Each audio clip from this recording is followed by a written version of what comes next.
paper usage, which has resulted in cost savings. And we weren't looking for that to happen, so it was an unexpected benefit. As far as future initiatives, we would love to continue to do anything that we can to help the environment. And the other nice thing about going green is we've met and had the opportunity of meeting so many other businesses that are green, and so it allows us to learn a lot more about what we can continue to do. We've had some functions at our branches where we've invited all of the companies and clients that we've met that also have that same goal. That's been great. If you're interested in the Green Business Certification Program and would like more information, go to mcgreenbiz.org.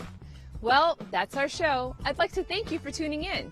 If you'd like information about any of our topics on today's show or to find more green projects, go to mygreenmontgomery.org, your guide to living a green life in Montgomery County.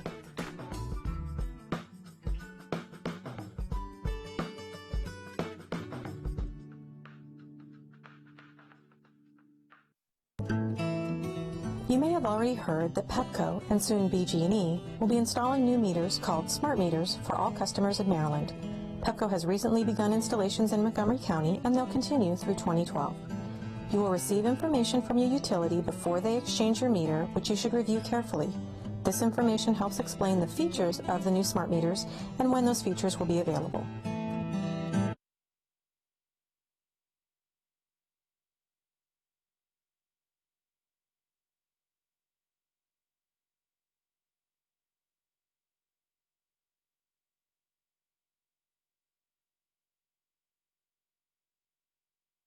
Of the Montgomery County Council and the council member for the 3rd District. We're delighted that you are joining us on Zoom for our 11th business briefing.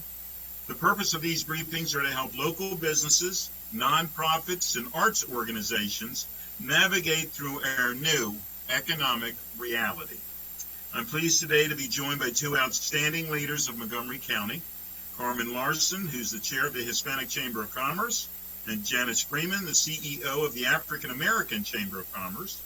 Our guests will discuss how minority-owned local businesses are navigating the gradual reopening of the county's economy, which is currently in phase 2. They will take questions from our Zoom audience. Please send your questions to the chat box on the right of your screen. And as we start, I would like to once again thank Susan Kennedy, who has done a marvelous job of moderating all of our briefings. And I know she will do that as well today. Susan, let us please begin. Thank you, Mr. Katz. Thank you very much for being with us today, everybody, for our, as the president mentioned, our 11th business briefing. They've all been quite enlightening and very educational. And so our first question today, and I'm going to ask both ladies to please give us some feedback, and I'll start with Carmen. Talk a little bit about what you are hearing from your members as a result of this COVID epidemic. What is happening with those businesses out there, and what is their greatest need at this time? Well, thank you, Susan. The Hispanic Chamber of Commerce, Montgomery County, has been busy talking to many of our members and not necessarily members, our constituents in the county that are having a hard time. So there are different groups with different industries having slightly different kinds of needs, but overall, everybody has been impacted significantly, that's for sure.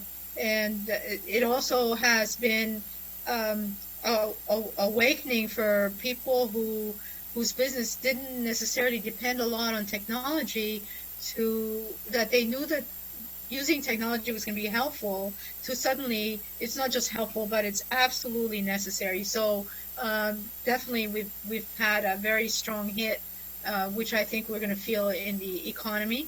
And even though we've been very lucky to have a lot of help from the federal, state, and local, the county has done a terrific job in supporting our small businesses, but it's unfortunately not enough time. So that's my take on it.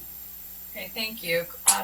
Janice, tell us what you're hearing out there in the community from your business members. I am hearing similar things.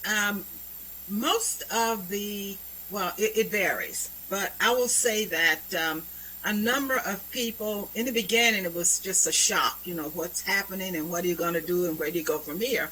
And then when you found out a number of them, they couldn't work or they couldn't open their businesses. And so, what do we do? Some of them are working, trying to get grants.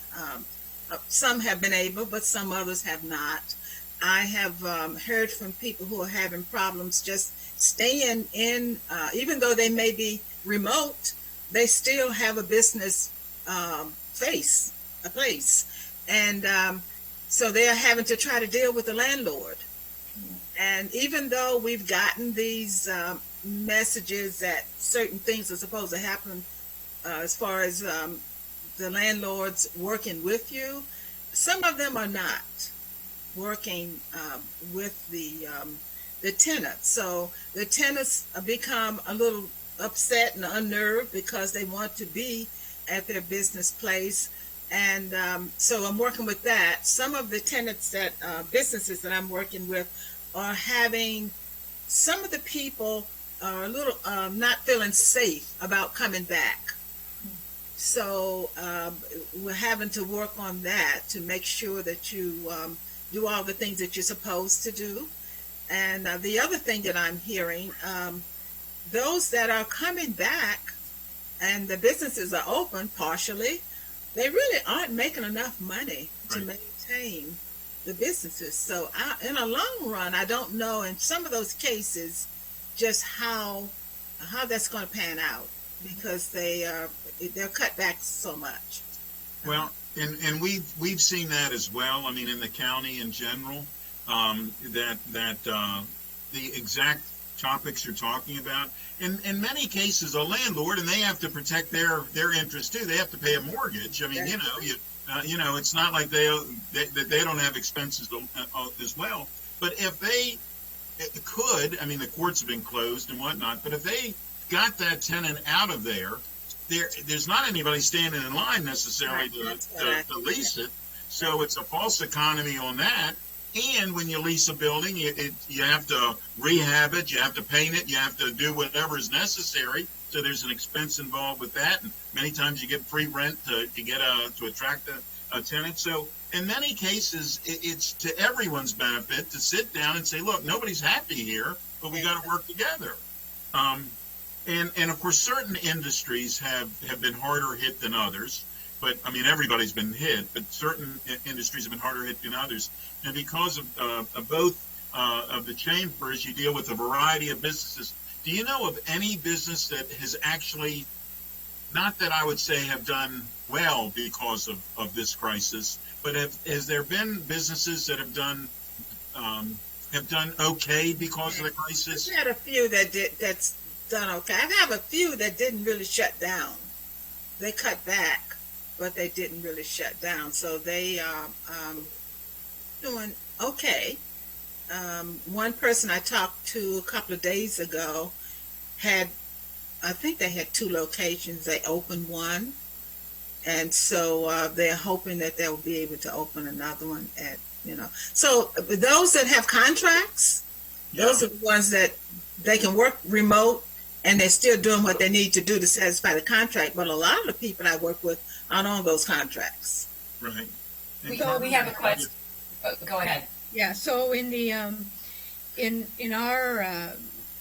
our purview, where we've been talking to the businesses, there are a few, and I would say it's a smaller percentage that have done well, and it's usually the ones that were already positioned to do business over the internet, had subscribed to Amazon, or were doing sales over the internet. If they were already positioned, they seem to be doing very well. Now there have been some that are kicking in to start their own businesses now, and we've seen that those are people who are in the accounting area. I had just recently somebody we'd been working with for 2 years that kicked off their business in bookkeeping. All of a sudden, he's finding people reaching out to him more to help out with accounting for the loans. But most of the ones that are doing very well are the ones who are already positioned to do business over the internet. I want to talk about a little bit some of the questions, Susan, that you had. You said there was a question about how many members. So our chamber, really, we're serving the community regardless of how many members have paid or not paid. We have a membership of paid members that are roughly around 200. Okay, but we have a foundation that we work with. So we're the Hispanic Chamber of Commerce in Montgomery County. We have a 501c3 foundation, and we do a lot of community outreach. So we're not just serving members. We're serving members and anyone who comes and knocks on our door. We've put our name on the volunteer list for the council to let people know that they can come over and join us. We serve people who are not members or not members yet. Hopefully one day will become members. But I would say that we get roughly, I think on a daily basis, we probably get 5 or 6 calls. There are, of the 5 or 6 calls, probably 3 out of the 5 are non-members but need help, and we go ahead and help them out. So that was for the membership question. I don't know how you want to address that, Janice. Yeah, well, it's interesting. Similarly, I'm around that area of numbers, but most of the people that I end up getting calls from are not members. Right. I do workshops, and that's where I meet people, or if I'm out and people ask questions about something, I happen to answer it and someone else hears, they may call. But I get people from outside of this Montgomery County area, Virginia, and I don't know how, but I do. So, but I work with anyone who calls and has a question that I'm able to support. Right. Yeah. And of the people the people who are members, how many people are impacted? I don't know. I'm not sure that that's a really great question. Yeah. Yeah, that's a tough one. It changes all the time, I'm sure. So what can folks do to help these local businesses? These are questions coming from Kate Ryan at WTOP. What can local residents do to help these businesses that are struggling right now? I think user services and products is the main thing. I think we love the fact that there's assistance at the federal, state, and local level. But I think that while we are grateful of that, our main focus as businesses should be, how do we get additional businesses? How do we grow our business? How do we get people to know that we do good work or that we provide a good product or service? And I think what the community can do is to promote the use of local businesses, whether it's a service industry or a food industry or retail or any of those. I think it's just a matter of promoting the businesses that are in your community and using their product, choosing to use their products or services and letting them know that you're there for them. I think that's the best way I can think of. That's pretty much. With a few people, the pivoting, there are some people, I had this woman call, she was not a member, she had a dance school, and she called and she was all upset about not knowing what to do. Well, I don't have a dance school, but I had just saw or heard someplace that go online with Zoom. I mean, you can do similar things by using Zoom, and she tried that, and I don't know where she is as far as the capacity that she had, but she said no one was coming, and this is in the very early stages. 3 months ago? Yeah. Whenever it started.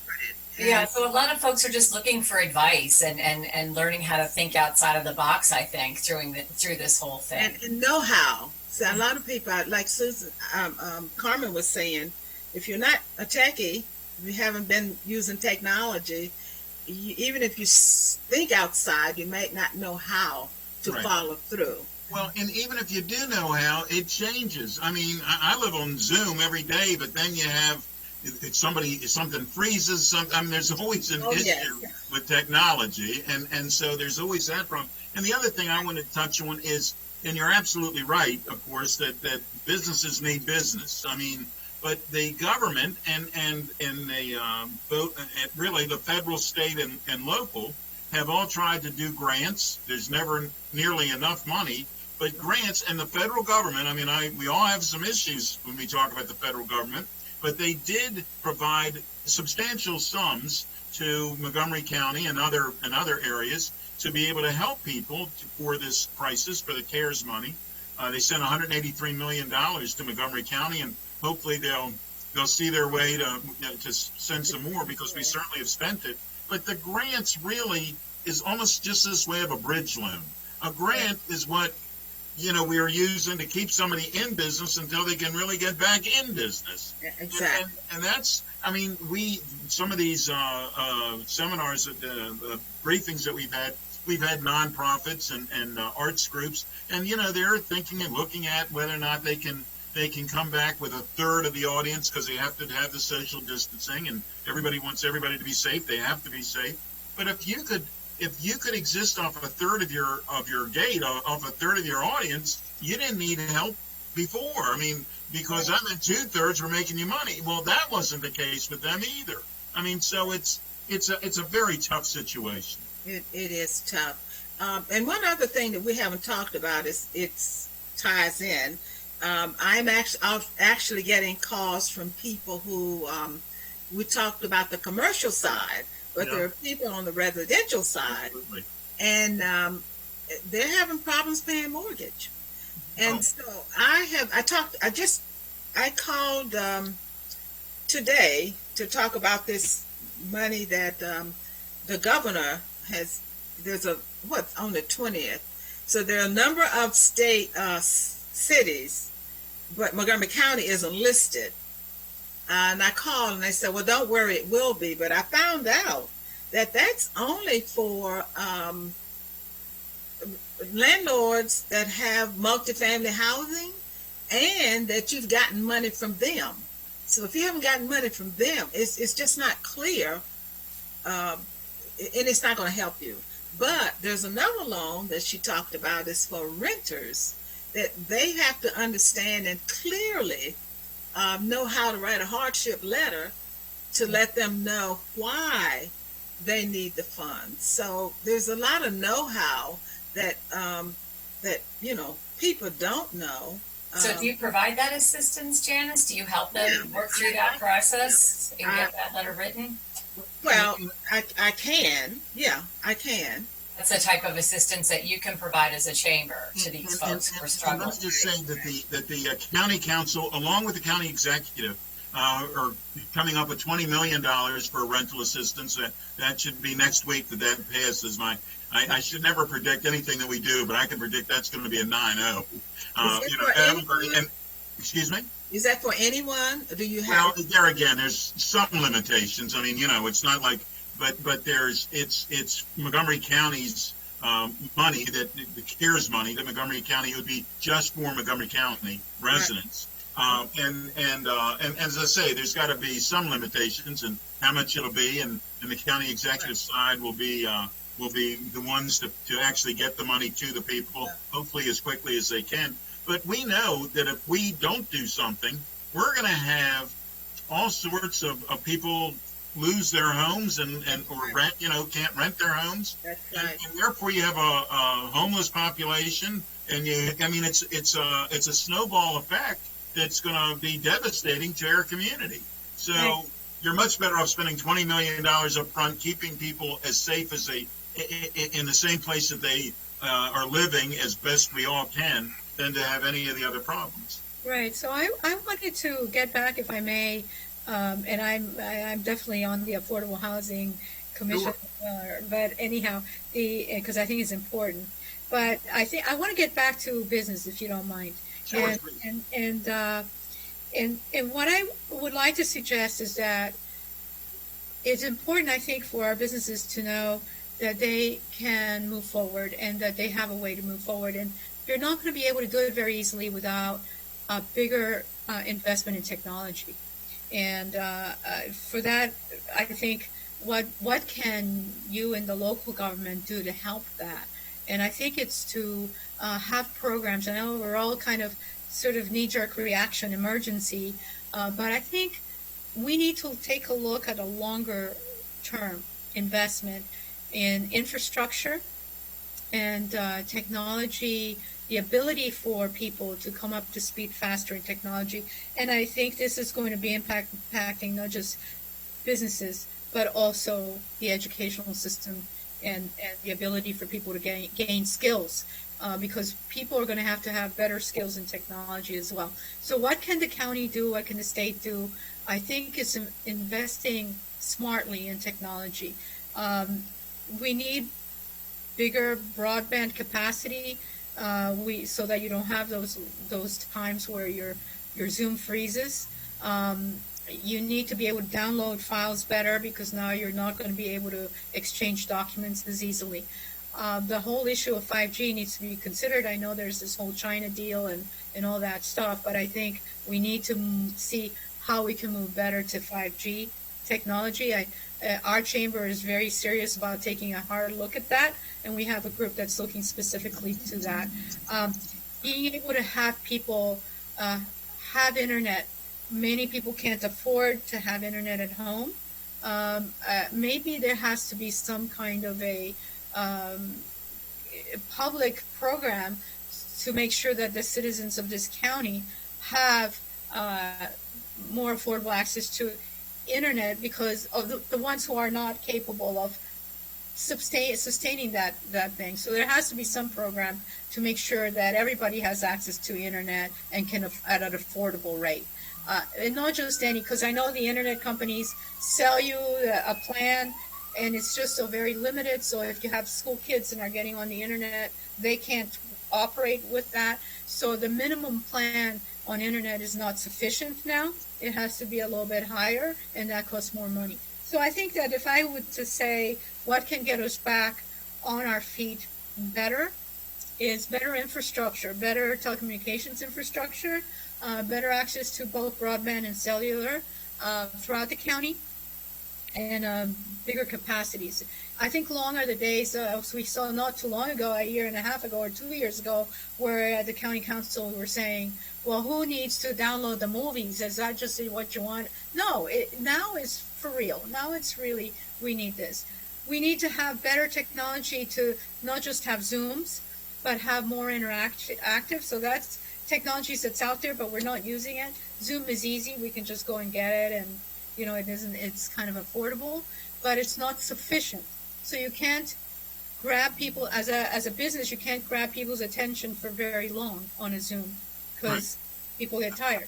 So we have to use better 3D technologies or interactive technologies to reduce the lag time, even for the theaters and the performing arts. One of the things they're hurt with is the lag time in the communication. So Adventure Theater was suggesting to me, how can we get the right technology so that you can have, and this was a good example, a choir singing from different pieces of geography in the county, and have it be a thank you. You've touched on many topics there. So I couldn't write down every one of them. But let me just say that the county council early on, and it was because of Councilmember Andrew Friedson, who was truly the leader on this, we did a teleworking grant of, I think it was up to $2,500 for a business that needed the technology that they could telework. So that in itself was something that we've done. And of course, we've done many other grants as well for various industries. Part of what we need to be doing is the education side itself, and you can never do enough education. I don't care what the topic is, but Montgomery County Public Schools is certainly working on that, and as well as the literally the jewel of Montgomery County, Montgomery College. They have programs and for people in a variety of ways on 3 campuses to help with that. We talk about the 5G. The 5G is an interesting situation. It's in the commercial areas, and that's been no problem. for the poles. It's where there is underground utilities in the newer parts of housing, of the residential side, and that's caused a discussion. And in many cases, the industry itself changes I always say every 15 minutes. That's not fair, but they'll say, well, in the beginning, we don't need a taller tower, but we need it every 600 feet or 300 feet. And of course, the base of it is larger than in other areas. At one time there was a noise factor. There's all of these different issues that we need to work through. The FCC has not been the greatest friend with us on that as well. They want to push something through by a 3-2 vote. And so therefore, whenever you have that, you're not getting the best situation to start with. So we're continuing to work on that. We realize that we need to work on that. And of course, internet in itself is an interesting issue. Montgomery County has franchises for the television side, for the cable side. And of course, all the cable people, whether it be Comcast, which I think is now Xfinity, or whether it be Verizon, which is now Fios, they have franchises for the television side, the cable, but they're also internet providers. And of course, in many cases, the internet provider is really taking over for the cable TV side of it. So we have to continue to work with that. So we need to work together. We will work together. These are not easy. They weren't easy before we had COVID. They certainly have not gotten easier because of COVID. And so we need to continue to do that. Go ahead, please. I'm interrupting. Yeah, we're winding down here already. As I said, this goes very quickly, and we still have some questions out there in the field that we'd like some brief answers to if we can. First of all, I'm assuming that each of you has a website where folks can go to and find out about these businesses that you say need our support. We can go to your website, your particular chamber website, and see all those businesses who are members. Is that correct? And mine is at a point of being worked on, so they would have to send me something. Okay, and then also let's get back to the question on Carmen. That's high tech. That's high tech. Perfect. That's perfect. You mentioned the schools, Carmen, and we did just get this notification this week about the schools doing the remote learning for the first entire semester until next year. Both ladies, briefly, how are your small business owners going to be coping with this? Has there been any concerns coming from them? Any advice that you're offering? I think, well, for me, it has been some. I don't know about Carmen. I think that it's mixed emotions. They're happy in the sense that they don't know how safe it is to send their kids to school. But being at home, they've got to work out the other side of it. If you're employed, then you've got to work out how you're going to be able to school them at home, and then how you're going to have income. So that's something that that's what I'm hearing mostly. I don't know, Carmen, you have comments? Yeah, so it's very true. I mean, that's very similar. I think what we've heard is that they anticipated that it would still be online for the fall. I think we all knew that it wasn't going to be this easy walk out, and now we're all back to where we were. I think that also it highlights the importance of schools to come up with a better online system for younger people, because their attention span is going to be shorter. Mm-hmm. And I think that people who are working are going to have a really hard time, because they still have to watch those kids. It's not like you put them in front of a computer and suddenly they're fine. And young people, let's face it, we're human beings after all, right? So those young people, they want to go out and move and interact and things like that. And while interaction is okay by a Zoom meeting or a classroom, a Blackboard meeting or whatever, it's not enough. There has to be that physical piece of it. So the parents are having to compensate for that physical piece of it and interact with the kids and do things. And that takes away from their ability to do serious work. at home. I heard last evening, and I don't know which, might have been a webinar. There are a whole community of people that have been schooling their children at home Right. already. That's what they do. And someone was talking about how you really need to kind of understand what they've been doing to how maybe it can make it a little easier for you. I don't know how you put these two communities together, but we do have that community that has been very successful. Yes. And Homeschooling. the thing is, homeschooling requires that one of the parents is focused on homeschooling and the other one is focused on work. And we have households where there's only one parent, and so I think that's a challenge. Yeah, it's going to be a big challenge. Do both of your organizations get information out on social media as well? Twitter, Instagram? Do both of you have those types of social media accounts? Yes, we have both LinkedIn and Twitter and Facebook. We're not using it as effectively as we should have before, and now we're saying, oh, we better get back on this. But we have the accounts out there, and now we have to look for somebody to full-time manage that, which is an additional expense. That's where my problem was. Yeah. I'm AACCMC.com, so I have it, but you have to have someone that's really, like Carmen said, Yes. manage it. Ladies. Yeah. Oh, there we go. Another helpful graphic. Homemade graphic. We like that. Well, we're just about out of time, and I want to thank the ladies for being here. Mr. Katz, this is our last business briefing until September. We're taking a little bit of a recess. Yep. And there was one more question that maybe you can answer before we close out about where people can find the information about these grants and programs. I know MCEDC has a lot of that information on their website. We have it on the county website. Yes. Any other places where we can find that information? SBA, I wanted to mention this, SBA and the governor's office, and I'm just going to mention this without going, the PPP grant that a lot of people were not able to successfully get, they have $130 million out there. So I would just suggest that they try to go back, but they have to find a bank that's going to support it and find out how to work it. But it's there.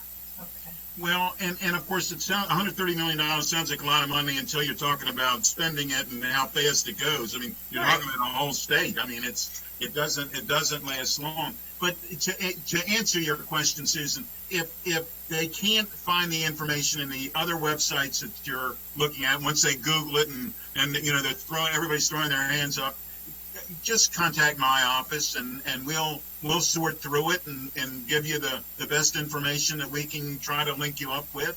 So, we stand ready to do that. And I know that we're out of time.